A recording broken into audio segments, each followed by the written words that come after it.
Hello and welcome to a Thursday edition of the Osceola Seminole Sidelines. I am Pat Burnham and I'm joined today by Osceola publisher Jerry Cutts. Jerry, what's going on? Not much, Pat. How you doing? I'm doing good, man. We're about Beautiful. 48 hours away from game number 9 of the Florida State football season. It's as long as it seems. It's also going by really quick. I mean, it's hard to imagine that a 1-7 season can go by as quick as it has. But I always say that football season is something to be treasured because we don't get but 12 weeks of it, 12 to 15 weeks of it, and we're about done. We're less than less than a month away from the football season being over. So, it's been a interesting season. But before we get started talking about various things, including the game against North Carolina, I know you've got some updates on Doak Campbell Stadium and the football facility. We do want to let everybody know that is watching, listening, either live or will be listening later or watching later today, that the Osceola staff will be having a thank you party for our subscribers and listeners on Friday, tomorrow, November 1st, at Vice Society before the block party on Madison in College Town. We'll be on the patio of Vice Society, which is right across from Bowden's, from 4 to 8. And then, of course, the marching chiefs and cheerleaders will kick off the block party, and then there'll be live music after that. So please come on out to Vice Society tomorrow at between 4 and 8. And Jerry will be there, Kurt Weiler, Bob Ferrante, Nick Carlisle, myself, and I imagine we'll see some former Florida State football players, as we always do. But cold beer, cold drinks, hot food, and a lot of talk about the Seminoles and college football. So, again, that is the Osceola's thank you party. We'll sit down and chit-chat over cold drinks and talk about Florida State football, Florida State, a little bit of everything that's going on with Florida State right now. Jerry, I have not been to Vice. Tell me a little bit about it. They converted the women's clothing store that had been there before into it's a bar, serves food and mixed drinks, and also in the morning they have it's a coffee bar. So it's pretty cool. It's a nice atmosphere.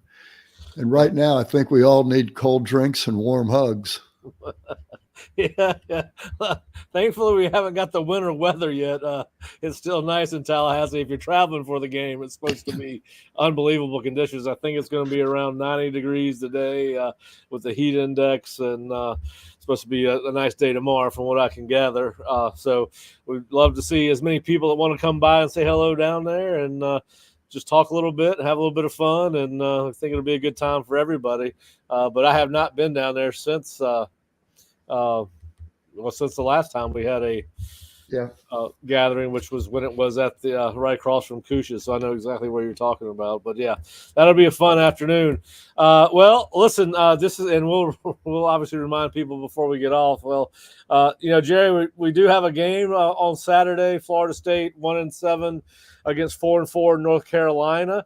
I joke about it all the time, but empirical evidence points to the fact that this should be a Florida State win. UNC coach Mac Brown is either 10-0 or 0-10 or 0-11 against the Seminoles in his career, and he is coming back home to face the Seminoles on Saturday afternoon. But he's had his team's year has been very interesting. They started the year with what really looks like a really good win now, 19-17 over Minnesota in their opener on the road. Clicked off 2 wins after that against Charlotte and NC Central in fairly easy fashion, and then just went through really weird 4-game stretch where they lost to James Madison 70-50, giving up 50 points in the first half of that ball game. Ran up to a 20-0 lead over Duke at halftime of that game, only to see Duke score 21 unanswered points and beat the Tar Heels by 1 as North Carolina was held scoreless in the second half. Then lost to a good Pitt team by 10, 34-24. And then, of course, lost to Georgia Tech 41-34. And then had their probably most complete game of the season this past Saturday against Virginia, who I'm not sure how good they are, but lost to them 41-14.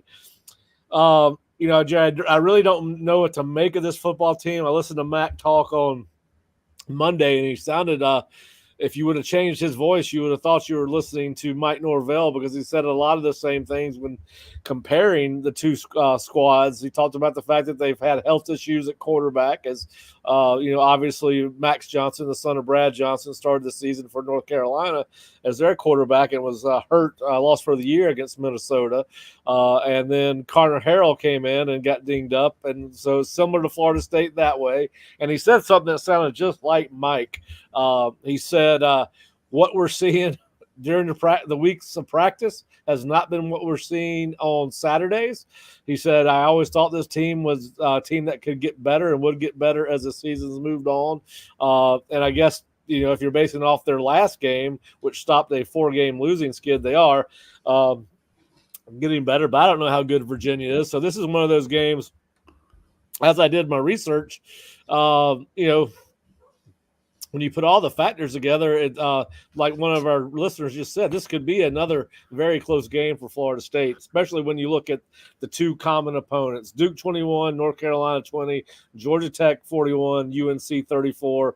Obviously, Florida State, that game against Duke should have been closer. A lot of people will say that they should have won, and probably should have if they complete a couple of passes. And obviously, it was a one-score game against Georgia Tech, similar to Florida State's. Well, I would suspect when you're on a 4-game losing streak, and as Florida State is 1-7, your head coaches are going to sound a lot alike behind the podium. You're right. Yeah.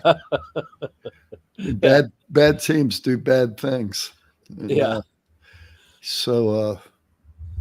And Mac probably is thinking the same thing Mike is. This is not a bad team. So why do they keep doing bad things? And, as a head coach, I guess you believe in your people. You believe in what you're trying to do. And when it doesn't turn out, you're kind of left to scratch your head and go, what am I doing wrong? Yeah.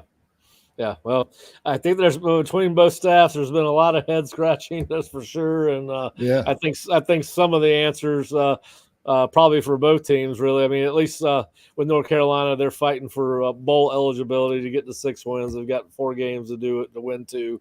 I think a lot of the answers for Florida State, as you and I have talked about, as well as the other members of the Osceola staff, are probably not going to come until after the Florida game. Right. Yeah, so I think that's probably the difference between the two programs. And listen, Florida State, North Carolina is coached by Mac Brown. He is one of the winningest coaches of all time, 286 wins, 153 losses, and 1 tie over 36-plus years, 111-77-1 at North Carolina in 2 different stints. Obviously, he talked a little bit. He told a great Bobby Bowden story on Monday that unfortunately did not get saved with the transcript or the transcription of his interview, where he was talking about the fact that he was asked about coming back to Florida State and how is that a distraction, those kind of things. He looked forward to it, and he just tells all his buddies he's on a business trip. We'll catch up with him at another time. But he went on to tell a story about when he was the head coach at Tulane, and Florida State went to, I believe, New Orleans. It might have been here. I think my father was here coaching at the time.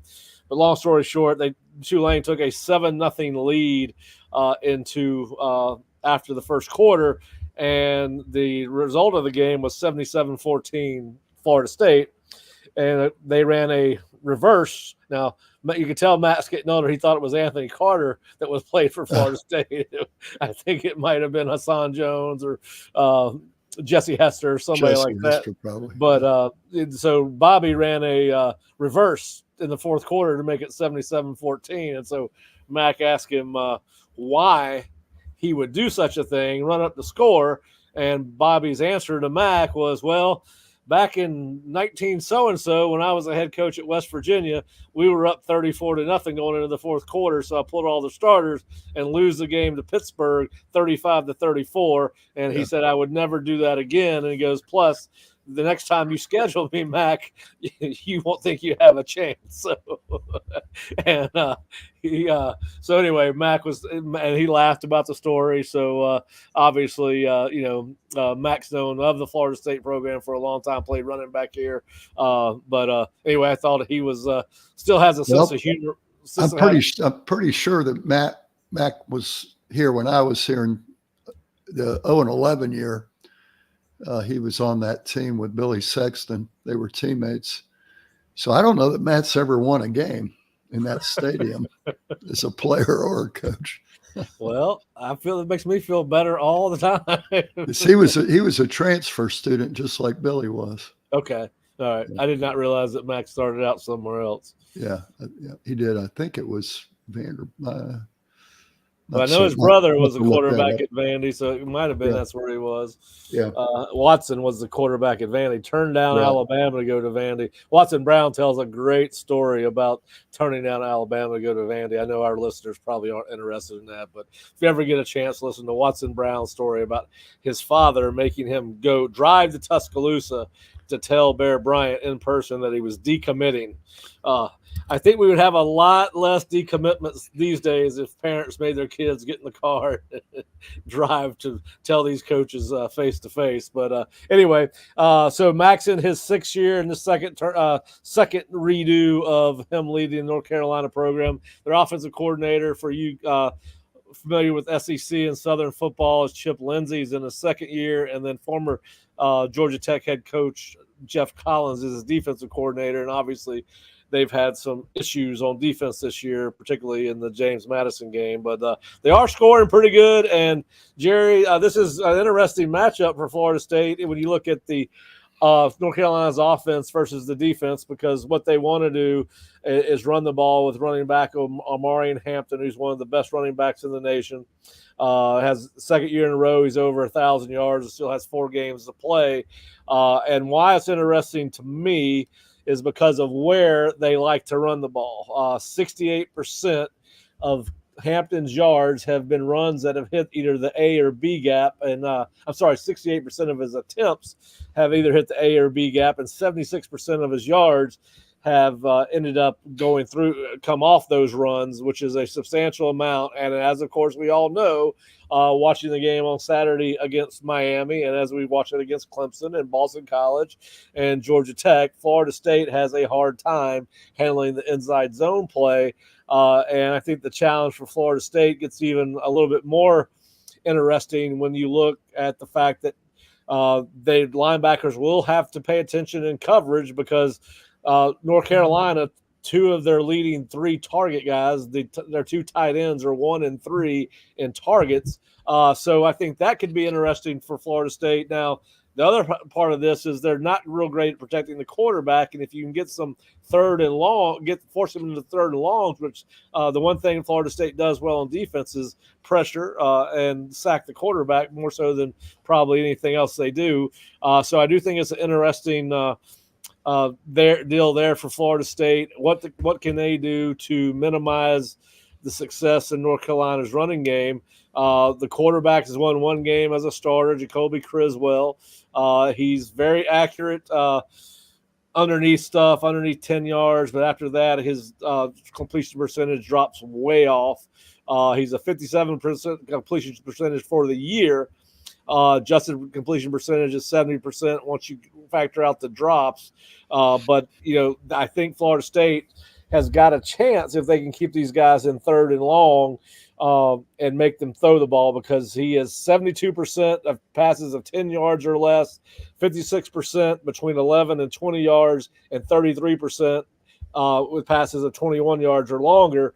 So I think they've got it. If you can let Patrick Payton, Marvin Jones, and Josh Farmer get after the quarterback a little bit, I think you've got a chance, but to slow them down. But if you don't, they get the running game going and they can pass. It could be a long day for Florida State. Sounds to me like, though, with their targets being within 15 yards, that you can get your safeties and your linebackers involved in that A gap, can't you? Yeah. I mean, and depending on the formation and what they're doing, the linebackers sometimes will be responsible for the A gap, and other times the safeties could be at least backside cutback type stuff. So I think it does give you a chance to crowd the box, and I do think we saw. I think Florida State the last couple of years anyway has been more successful when they actually bring pressure, whether it's run blitz or pass blitz, and when they sit back. We've seen Omar Graham make a number of plays the last couple of weeks off the blitz packages, whether it's a run blitz or a pass blitz. And, it's a good thing that he is starting to play the best football of his career at Florida State, because he's going to be a very busy man on Saturday afternoon. Yeah, I think, and it's pretty much a downhill running attack. Yeah, they love the A and B gap. If you look at what they've done, if they've won just between the A gap runs 53 to the right, 45 to the left. B gap runs 38 to the right. Their most experienced offensive lineman is their right guard. He's the only guy that's got double-digit career starts. And then 28 to the left, and then it drops off significantly. The numbers do as you get to between the tackle and tight end and outside the tight end. It's just not what they do. And the vast majority of Hampton's yards in particular have come in those A and B gaps. So yeah, they don't stretch it much. They don't give it much to anybody else besides Hampton. The second leading rusher is Davion Gaz. He's only got 41 attempts and what now is 8 games. And then Criswell is a dual threat quarterback, and he's run for about 228 yards on scrambles this year, similar to what we've seen with Cam Ward. When he runs, he's effective. He doesn't run it a lot. He's got 40 carries on the year. So they really are kind of very Amari and Hampton dependent, and I think that Florida State and Adam Fuller have got to figure out a way to shut them down and make them throw the ball. Yeah. So, Pat, of the 40 carries, I wonder how many at-bats that quarterback's had, period. How many plays has he played? Because 40 may be a pretty high percentage of his snaps. Yeah, well, he's started in 5. This will be his 5th start, I believe, Jerry. He's thrown 251 passes. I can look up his snap count real quick. I've got access to that information. But 251 passes? 251 passes, yep. Yeah, to 40 runs. That's not a real high percentage of runs. Yeah. I believe it's 251. I'm gonna double check that stat, but so I think they've definitely got a chance to. Are they quarterback? They're not quarterback design runs. They're him scrambling or. Most of them are scrambles. Yeah, most of them are scrambles. It's not what they want to do. They do not. He can run, but they do not want to run him if they don't have to. Imagine they're pretty far down on their depth chart at quarterback. Yeah, this was a guy that was not expected to play when they started the year. There's no doubt about that. Let's see here. Snap count for Jacoby all year is going to be, he's taken 445 snaps, 270 which have been passes, and then they have given him credit. It looks like 10 of those 40 runs have been by design, Jerry. So about 25% of his runs are by design based on what PFF is telling me. That is, they definitely know who the guy is that they've got to hone in on, and that's Omari and Hampton. Now, I do think the fact that this is the first offense that's tight end heavy in the passing game is interesting. I think that will be. Now, I will say this: that guy that is a leader in tight end in the targets, is not even showing up on the 2 deep this week. I tried to. It's Bryson Nesbitt. 48 targets, second on the team with 24 receptions. he is not on there on the too deep. But I don't know how much stock I put into the depth charts anymore. No. He could play. He may not play. I did not see anything where he said he was injured. He did have one catch for 4 yards against Virginia, so maybe he got a little shaken up there, or maybe it's because they were beating the hell out of Virginia. They took him out. And then Copenhaver, the other starting tight end, 31 times. He's been targeted 31 times for 217 yards. So they're not really a big play offense if you look at their breakdown of where they hits. And if you go to theosceola.com, I've actually got graphics of where Jacoby Criswell likes to throw the ball and where they like to run the ball with Amari and Hampton. So you can go check out our scouting report there. Yeah, I do think it's going to be an interesting day. I do think I think the key to Florida State defensively is making them one-dimensional. And by one-dimensional, I mean making Jacoby Criswell beat them and not letting Amari and Hampton beat them. And I think that's I think we all agree with that. And then, of course, Jerry, the defense for UNC, they were expected to have a very good front like Florida State. Obviously, when you're giving up 50 points and a half to a group of 5 team, something's wrong with your own defense. Yep. And they're basically similar to Florida State in defense as they run a 4-2-5. They've got a couple really good playmakers up front. Javari Ritzy is the 3 technique is probably their best player. He's been very disruptive, but so they've given up over 185 yards on the ground 3 times this season, and have given up 223 yards or more twice. Now they have held 3 FBS opponents under 100 yards rushing this season, so they're it's kind of a yin and yang thing with them, or whatever, however you want to term it. They have given up more than 280 yards through the air 4 times this season, so that's where their weakness is. You can throw the ball on them. The issue that Florida State has, Jerry, is obviously they cannot protect any of their quarterbacks, and on top of that, they have a hard time catching the football. Yeah. But other than that, they're darn good. So other than that, they got a shot. But yeah, I mean, listen, they're 89th in total defense. They're 106th in the passing defense. And then, of course, if you look at what's more mind blowing to me, I think this is a game where Mike's going to have to we've seen him let Luke and Brock both take some shots. And there's only 14 teams in all of FBS football that have given up more pass plays over 20 yards in North Carolina. So, you got to think and I think it's got to be off play action and things like that. And, I think Florida State's got to get Lawrence Toafili more involved in this offense. Number one, I don't know if you saw my column on Tuesday, but giving him the ball 18% of the time he's in the game when he's your best skill player is not going to cut it for this offense. But listen, and it's weird. North Carolina has not been able to get to the quarterback all season long. And then they get 7 total quarterback pressures against Virginia.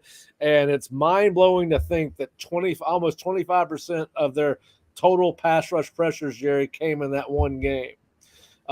So they had not had any success getting to the quarterback before this past Saturday. I say all that to say this.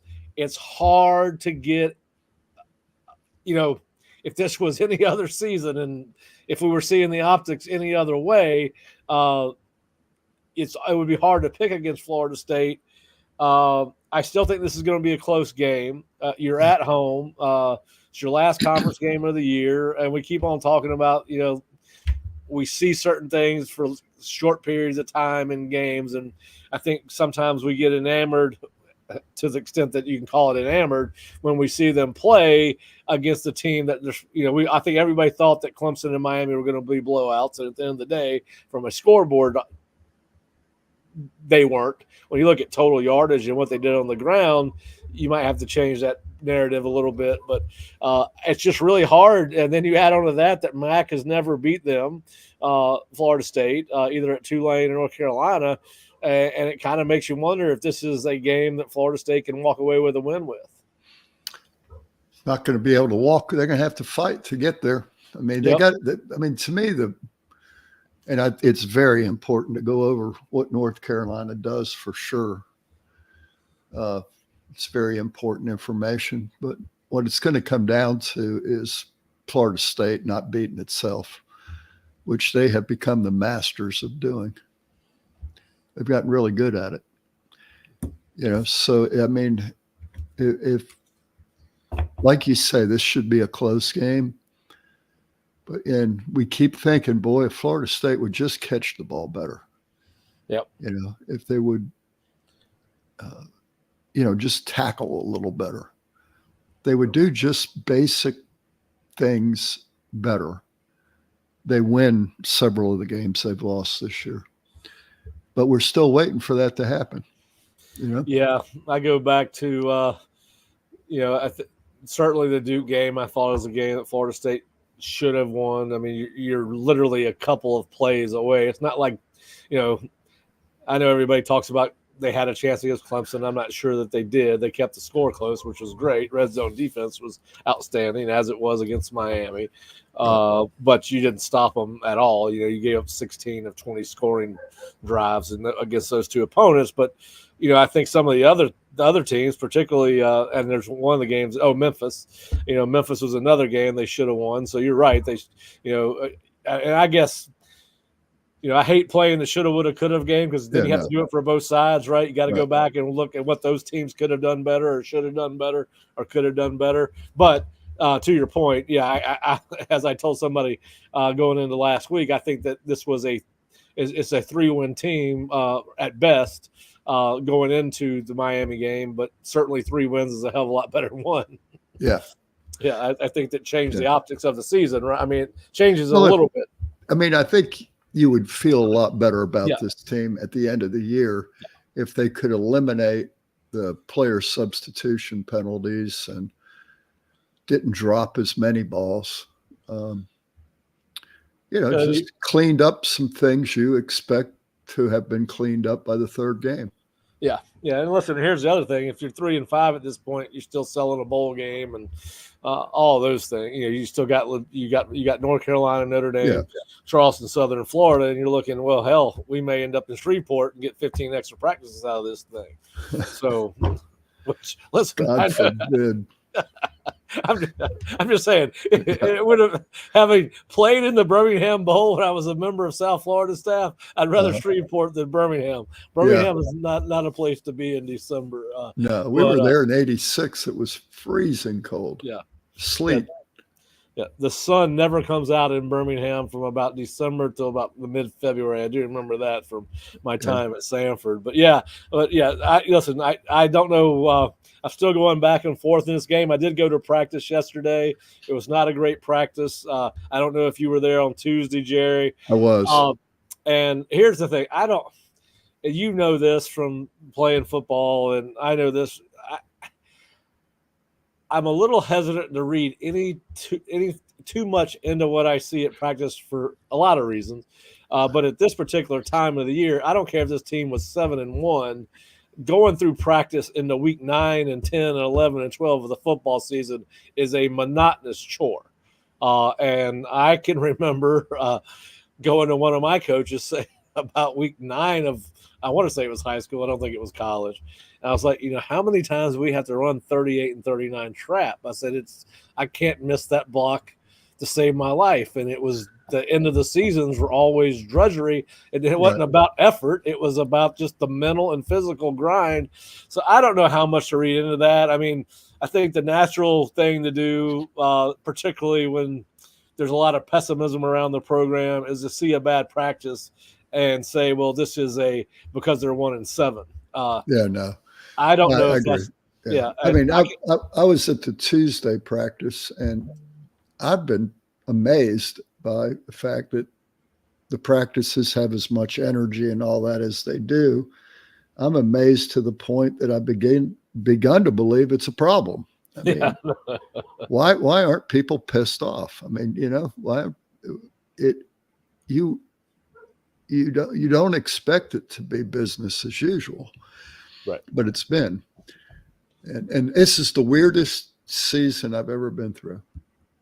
Clearly, the weirdest.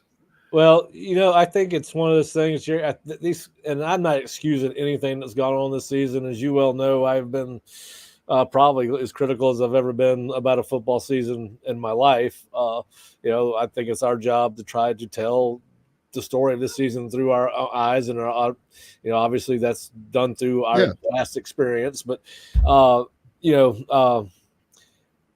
I think these coaches have a very, and I'm not just talking about Florida State, I'm talking about everywhere. I've always said that I think Florida State ought to push whatever the contact rules are to the limit, right? Like Right. I don't know what they are. I've been out of football a while now, and football had changed a little bit when I was at South Florida, in where you couldn't have 2-a-days. You could do a practice, then you couldn't do 2-a-days in a row. And one of those 2 practices had to be a walkthrough. Well, now you can't do 2-a-days, and I know there's limitations on number of full contact periods or minutes or whatever, however they judge it. But I do think that they have a tight, because you can push a 7-win team or a 6-win team. If you're successful, you can push kids a little harder, right? We always talk about you hear coaches talk all the time about how they're harder after wins than they are losses. Right. You can coach them harder, and there's so many things going on right now behind the scenes in college football with every program, but we're here to talk about Florida State. So can you go in there and beat the living hell out of these guys during a 1-6, 1-7 season and expect them not to jump in the portal? I'm just saying, there's a ton. You're trying to recruit these. Now, I think you got to be who you are as a coach, no matter what the situation is, right? I mean, you run your practice the way you run your practice. Right. But I do think there's a lot of things to think about. And that, to your point, why aren't they pissed off? Well, they're probably not pissed off because they're not being pushed any harder than normal, right? They're not doing anything different in practice. I think you would see, if live inside drill is allowed, I think you'd see some of that piss and vinegar come out if they were actually going head to head against each other instead of the. Well, let me play off of what you said, and I agree with you. It's different for a lot of reasons than it was in the 90s. To Pat's point, the NCAA limited the number of days you can be in full pads and the number of times you can scrimmage, and the amount of contact you can have at practices. And it's all to protect the players from CTE, a lot of concussion-related injuries.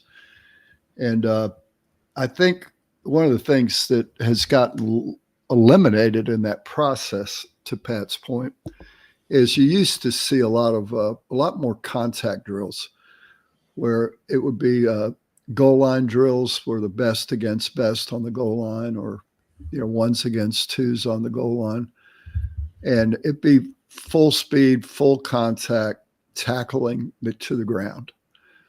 And then at other times you would have board drills, or you would have inside drills, tackling drills, where you perfect your craft of being a defender by learning how to tackle and wrapping up and tackling to the ground. And you either you don't have the number of periods to do it, but even within the periods they have to do it, coaches today aren't doing much of it. Right. I mean, almost none of it.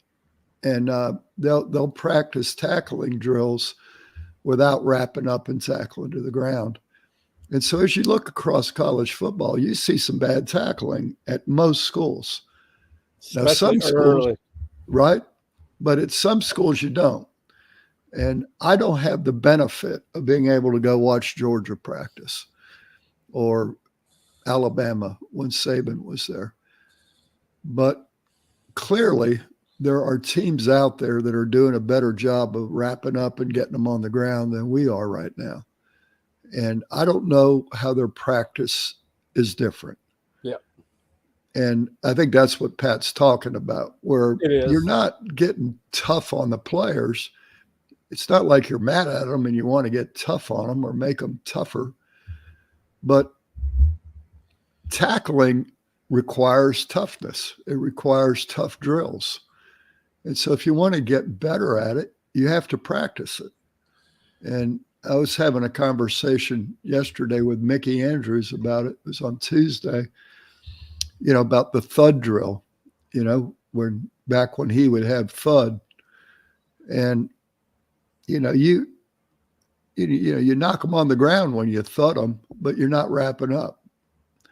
And I think when you don't allow the players to tackle to the ground, you're instilling bad habits. Yes, I agree.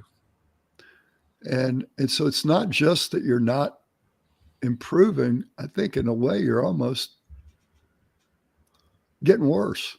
Well, and I will say this, and you mentioned it. I think to some extent, I'm not. You may be right, and you're not doing it to make them tougher. But there, people are. I still think that. I think there's a rare breed like Stan Shiver and Marvin Jones, and I could go on Paul McGowan, and I could go on and on and on. Who was the number 7 linebacker, shorter guy that was at Florida State? One of Buster my favorites, Davis. Buster Davis. I think there's some guys like that are just predisposed to being as physical as they could possibly be, right? I mean, that's their DNA. It's not something they have to think about. But I do think I think the majority of the people are not like that. And I think all football players play football. Not all football players like contact. They like, particularly the further away you get away from the ball. I do think people have to get calloused up for contact. Yeah. It's one of my pet peeves in college football today, whether it's at practice or on any given game field, is, all right, I can't tell you the last time I've seen a player go down on the field and heard a coach say, "Get up, you're not hurt." Yeah. Kids do not know today's kids do not know the difference between pain and injury. Yeah. And I can remember being with Skip Holtz not that long ago at Florida, South Florida. He was the head coach there from 2010 to 2012. And one of Skip's pet peeves was kids laying on the ground when they had tweaked their ankle or thought they broke their wrist, but it was sprained, or they got their finger jammed in a face mask and laid around on the ground. And he'd say, "Quit killing my grass. Get up. If you're hurt, stay down. If you're in pain, get up." There's a difference. And, you don't hear that anymore. And I know that's get off my front lawn type stuff from a guy that's in his 50s now, and seeing some things I never thought I'd see in football. But to your point on the hitting, I do think you get at some point your body adjusts to it, right? Yeah. It's why I think so many. And you may think I'm crazy for saying this. It's why I think when so many guys get dinged in the head, all of a sudden they're discombobulated because they're not used to it, right? I can remember a time when if you didn't go home with a headache after practice, it was because it was Thursday, the day before a game, or 2 days before a game in college, and it was your last day of practice, and you were in shorts and you weren't hitting. But just about every other day that I played high school or college football, and we were in full pads, I went home with a headache. And I do think that calluses you up now. Will I have brain damage from it? Who knows? Yeah. But you may already have it.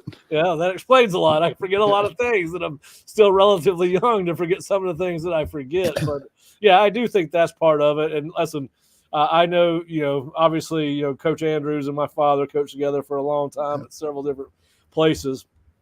And, you think that we're frustrated with it. And you could imagine what these guys would be saying if they were out at a practice. Yeah. And I think, I don't want to speak for Mickey, but put any words in his mouth. But, I think he understands that the game has changed. Yeah. And so he's frustrated probably because of what it used to be. But nowadays the schemes are different and the practices are different. Well, the game's played out more in space than it ever has been before. Right. The offenses have changed. They're spreading everybody out. And, they have taken away some what you can do on defense, and obviously taken away some what you can do on offense from a physicality standpoint with cuts downfield and all of those kind of things. But yeah, certainly interesting. But listen, let's get back to this game. Yeah. Pat, what do you think the keys are to well, obviously, listen, I think Florida. I think you got two young quarterbacks that need some work in the passing game. I think you've got to get Florida State on offense. I think you got to get those guys out of the pocket, give them what we saw where Jordan Travis really started getting his rhythm as a quarterback. Jerry, if you remember going back to Mike's first couple of years, they would do some half boots, give him a half field read, and let him throw the ball. And the longer he did that, the more he developed. And what I'd like to see them do this game, particularly because the fact that North Carolina's defensive front is better than their secondary, and Florida State struggles to block. I think you got to allow some half-field reads for Brock and for Luke. Let them get rid of the ball. Let them know that they don't have to read the whole field. They don't have to worry about their blind side. They need to get out of the pocket or move the pocket, and create some separation between them and at least half of their rushers. And I think you got to get Lawrence into the game. And listen, everybody wants to find out about these young receivers. I don't have much faith that they can run block against North Carolina. They haven't been able to run block against anybody. At least you give yourself a fighting chance when you got two athletic quarterbacks that can roll out of the pocket. If nothing's there, they can take off. We've seen that. They both have led. Brock led the team in rushing against Clemson. Luke led the team in rushing against Miami. Listen, give them a chance. Don't keep them running from their – you're not going to find somebody running from your life outside the pocket when you're trying to read the whole field. You got a chance when you read half-field reads where they want to put two or three receivers in those reads. Flood that side of the field with receivers, get some levels going, and let's find out more about these quarterbacks and more about these wide receivers. I think we know what the offensive line is, and the young guys on the offensive line need the reps, but there's going to be some mistakes, as they've talked about this last week. And then defensively, which we've talked about already, I think you got to try to take Omari and Hampton out of the game to the extent that you can. And if that means playing 8 in the box and trying, or 7 or 8 in the box and defend the pass, let Jacoby Criswell try to beat you throwing the ball. And then, of course, listen, Florida State's probably going to win the special teams battle. They've done a great job of that all season. And then, of course, the other key, which and you've already said it, is the self-inflicted mistakes, the stupid penalties, extending drives with or setting up short yardage situations with these illegal substitution periods, penalties, these offsides penalties that happen. Now, nobody thinks it's a big deal if you jump off offsides on 1st and 10, but it really is. Sets up a 1st and 5, and almost every offense in America that's worth its salt is probably going to convert that, particularly in the analytics age where they're going to go for it on 4th and short. And then Jerry, I don't know about you, but listen, Mike loves 4th down. You're 1-7. Do the same thing you did against North Carolina, you did against Miami. If you're in your defense plays pretty good red zone defense, go for it on 4th down in the middle of the field. Try to make something. I'm not saying go for it on 4th and 10, but if it's 4th and 3, 4th and 4, shorter, go for it. Like I said, you've got an athletic quarterback. You got some RPO options off that. You got to get these kids out of the pocket anyway because the pocket's not going to hold up. Yep. And then, play some field position with Mastromano. That kid's going to be a long-time NFL kicker, and he hardly ever hits a bad punt. He's done a fantastic job of pinning people inside their 20-yard line, and see if North Carolina can drive the field on you. I don't know. It's kind of I know that Mike wants to win a ball game, as all those players and coaches do. They need to get one. I think it would make the attitude in that building particularly positive as you get ready to go to Notre Dame next week. But listen, I think it's a combination of all those things, but I think you got to make them one-dimensional on offense, North Carolina, and make them throw the ball. And I think Florida State's got to do some things different on offense that they have not done, including some of those half-boot, half-rolls that we saw when Jordan Travis was a younger quarterback in his development. So, and I think I have lost Jerry. We'll give him a second, but while I'm waiting on him to come back to talk more Florida State football, I do want to remind our listeners and viewers that we are going to have an Osceola thank you gathering on Friday. That is tomorrow at Vice Society in College Town. We will be on the patio from 4 to 8 p.m., and that is on Madison Street in College Town, right across from Bowden's. We'll be there from 4 to 8 before the Marching Chiefs and the cheerleaders kick off the block party, which will feature live music. I'm not sure who the band is, but come on out, hang out with us, talk a little football, have a beer, have a cold beverage, have some hot food, and just talk Florida State. And hopefully we'll see some friends that we haven't seen in a while. But anyway, we wanted to jump on. We were going to have a facilities update with Jerry, but I think he is running into some technical difficulties. So what we'll do is push that until Monday or Tuesday of next week. If you're not a subscriber to the Osceola YouTube channel, please go and hit the subscribe button now. You can also sign up for alerts to let you know when we are doing a show live or let me remove that, Jerry. Live or taped. You can go to the Osceola YouTube channel and hit the subscribe button and hit the notification button. All right, Jerry. So I was getting ready to cut the show off, but since you're back, and Bert Bertoli tells me that the Garnet and Gold baseball game starts at 5. I'm assuming that's tomorrow, Bert, on Friday. So you can come by, have a beer, go watch the Garnet and Gold game. When you get tired of watching baseball, come back and hang out with us till 8 o'clock if it lasts that long. I know Bert will be locked in on the baseball game. And by the way, what a baseball game that was last night. It's almost like the Yankees watched 8 men out in that critical 5th inning where they punted the ball all over the place, to use a football euphemism. They kicked that thing around.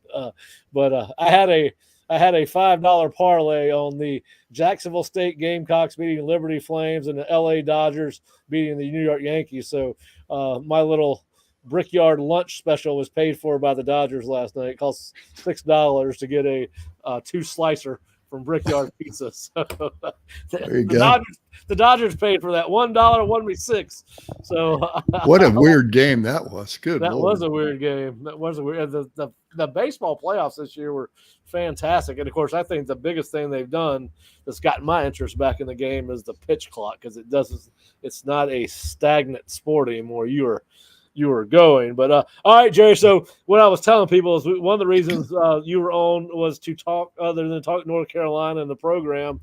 I know you've got some updates on what's going on with the stadium and the football only facility. As I was out there Wednesday, boy, they are getting a lot of work done on that football only facility. Yeah, a lot of steel is up now. Yeah, and that's just a portion of it. They still got another third to go, I think, on the main building. So yeah, but you can see progress. If you're coming to Tallahassee this weekend, swing by there and you can see a lot of work's been done. They got a long way to go, but I think they're, according to my sources, they're on target to have it done by next football season.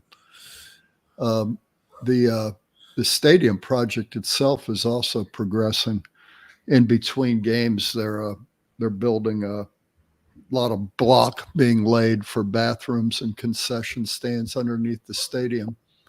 So once the season is over and they take out all that temporary bleachers, then they'll be getting it for the next the remaining 8 months before the season. Yeah, so it will be ready before they kick off against Alabama, right? Yeah, it'll be done. I think they're making good progress. The people that are interested in the seat sales, they're selling the seats. I think last week Mark Cameron told me on one particular day they did like 40 visits, and so the sales are good. I mean, even though the season has been awful, the sales on those seats are still good. What they're selling right now, they've sold through all of the club seats on the lower level of the project. They're sold out of those and out of the all the skyboxes and founder suites. So what they're doing now is selling the chairback seats, which they're nice and they'll be much less expensive than the club seats are. You'll be happy to know. And they're phasing those sales. They start each time they open a new product. They go back to the platinum chiefs, golden chiefs, silver chiefs. And then once they give all those people the first opportunity to buy, then they go down to the Tomahawks, Warriors, Renegades. And so they're in I think they're just about getting into where they're going to be selling the Tomahawks in the next few weeks. And Silver Chiefs and Tomahawks. And those seat prices, when you see them, one of the things you have to keep in mind is they're selling them. Like when I bought seats in the Champions Club, I had 2 seats in the Champions Club, and those seats were $1,500 a piece in the past, and then it was $1,300 Tomahawk for the right to buy 2 seats.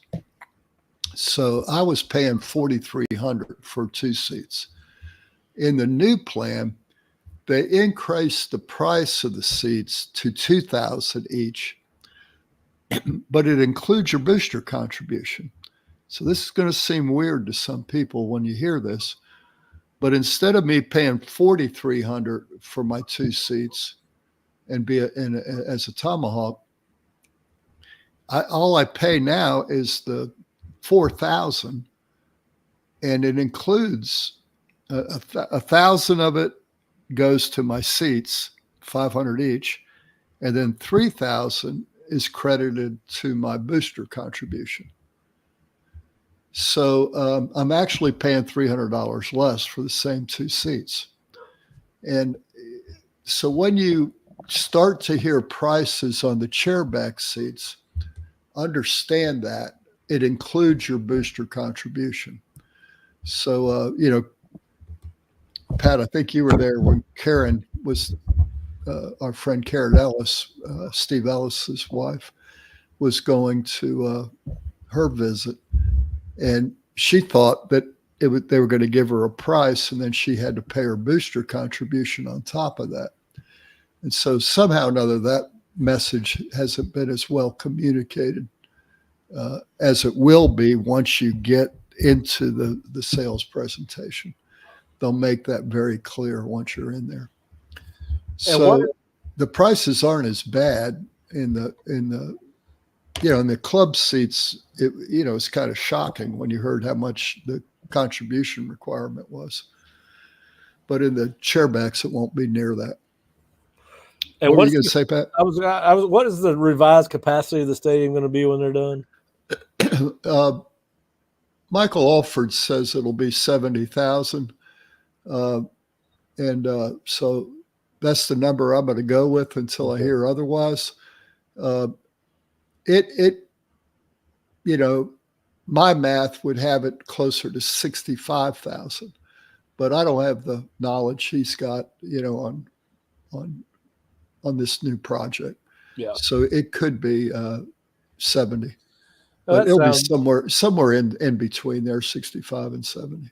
That sounds about where it needs to be. That's really, I'm telling you, Pat, I've done, I ran the annual fund and worked with the ticket office on ticket sales for 20 years. And this stadium should have never been built with 80,000 seats in it. It just, that's not our market, I don't want to get into all the numbers, but right. We got about 3 million people within a 3-hour drive. And every other stadium in the country's got 10 million or more. Right. So we've got a very small market to draw from. 70% of our ticket holders right now live more than 2.5 hours from Doak Campbell Stadium. Yeah. That's ridiculous. Yeah. I mean, every game's an away game for our fans. Yeah, when you think about some of the people that Florida State are compared to, where it's a Florida, it's got a 2-hour drive from Tampa, an hour and a half from Orlando, an hour and a half from Jacksonville. Texas, Ohio State are in a city of over 1 million people, and Michigan's 45 minutes from Detroit. So there's Alabama's right down the road from Birmingham. Obviously, So Alabama, I'll give them credit. I mean, I updated my statistics a little while ago. The only school that is worse than us in terms of people within a 3-hour radius is Nebraska. Nebraska. Okay. No, Auburn picks up Atlanta. Auburn's got That's a short trip. They got 12 million. They're like Clemson. They're shocking. You think those two cow towns, but they pick up those big metropolitan areas. But Alabama's they're right behind us in terms of there's only about 6 million within 3 hours of Tuscaloosa or 150 miles of Tuscaloosa. So they do very well, but they're an outlier. Most of the schools that have a lot more people than that. At any rate, let me just say one last thing. Those chairback seats, one of the things that I think people will find really nice about them, besides the fact they're chairback, you got 20 inches, whereas you probably had 16 in years past in width. The thing you'll notice the most about them, though, is the tread depth in Doak used to be 26 inches. That's the distance between your knees and the guy in front of you. You know, your knees were in their back. And with this new configuration, there's 33 inches. So there's an additional 7 inches between one row and the row in front of it. That's a significant difference. That's a big time difference. Yeah. And then the other thing I'll mention is those concourses are going to be, really nice, well lit. The concession stands. The biggest problem we had in Doak, in my opinion, was you couldn't upgrade the concessions when I was working for the Boosters because we didn't have the infrastructure with sewerage and, grease pits so that you could have fryers in the concessions. Yeah. Well, now they're able to put in all the grease pits, all the sewerage, everything that a modern concession operation needs to have will be in this new facility. So this is a big deal. I think a lot of people don't understand it, but I think this time next year they'll appreciate it. Yep. It'll be lower capacity, easier access, but the experience once you're there, you'll go, oh yeah, this is good. Well, I'm looking forward to seeing what it looks like when they're all done. I'm looking forward to see what the football-only facility was like. I hate that they're taking away what looks to be more than half of practice field. I'm not gonna. I've already said my 2 cents. Yeah, no, I agree with you on that. But you and I were both in lockstep on what they should do with that. But it's too late. That ship's already sailed. But I'm looking forward to seeing what both those things do and how that building looks. The football-only facility looks like it's going to be enormous. I didn't realize they were building all the way down the side to the to attach it to the indoor facility. So it's going to be amazing to see what it looks like in the end. All right, Jerry. Well, listen, man. I want to remind everybody that we will be at the Vice Society on Madison and College Town tomorrow night from 4 to 8 for some cold drinks, hot food, and FSU football, baseball, basketball, whatever you want to talk about. And then, so please join us at 4 to 8 at Vice Society on their porch right across from Bowden's before the block party starts at 8. We'll be there from 4 to 8. Then please go to theosceola.com and check out all our coverage of Florida State. We've got the basketball game today. I believe there's an exhibition game today, but we do have a article on Jacob Rizzi, who made his first start last week at guard, the transfer from Harvard. Kurt's got an article he did with Jacob from earlier this week. We've got our scouting report on North Carolina, which I just put up. Bob's got his roster retention recruiting focal points that Mike addressed on Monday. We've also got our practice notes from Wednesday and Tuesday on the Osceola.com, and we will have obviously game day coverage all day. Kurt and Bob will be in the press box about 2 hours or 2.5 hours before the game start, and they will start a live thread at that time that you can follow on the Osceola.com, and then we will have our post-game show with myself and Mark Salva about 10 or 15 minutes after the game ends, and we will talk about what we saw, and hopefully we will see a victory from Florida State on Saturday, as they are a 2-point home underdog to Mac Brown's North Carolina Tar Heels. Please subscribe to the Osceola YouTube channel before you leave. Hit the notification button, and as always, thanks for joining us, because we enjoy talking about football and Florida State, and you allow us to do that, and we are very thankful for that. Jerry, have a great Thursday evening, and I will see you tomorrow. Trick or treat. That's right. Hopefully it's a treat.